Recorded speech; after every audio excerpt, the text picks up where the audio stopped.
Okay, Jade, sometimes you make a distinction between eating for fat loss and eating for endurance or for athletic performance. Yeah. And I think a lot of people eat as if they're going to be running a marathon tomorrow. And for fat loss, that's really not the best thing to do. So can you explain that a little bit? Yeah, no, it's a great point.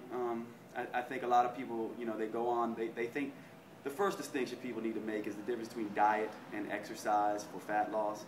Diet is really 90% of the initial change that you're going to see. So a lot of people think, hey, I'm just going to pick up my activity and things are going to change. But what happens is your hunger hormones are adjusted, your stress hormones are adjusted, oftentimes in a negative way. And so you may not be getting the benefits you want. Then on top of that, another thing that causes an issue is that people think, oh, I'm doing a marathon running program, or I'm doing a triathlete program, and I need to eat like an athlete, or maybe I'm just doing a weight training program. And what they do is they load up on the carbohydrates, they do pre-workout meals that have a lot of starch and sugar in them, then they wonder why they're not getting the results.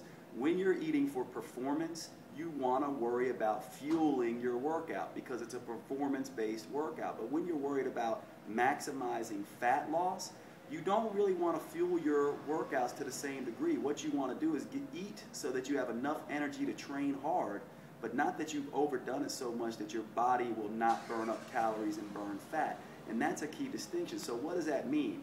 Eating carbohydrate-rich foods before a workout is going to shut down fat burning.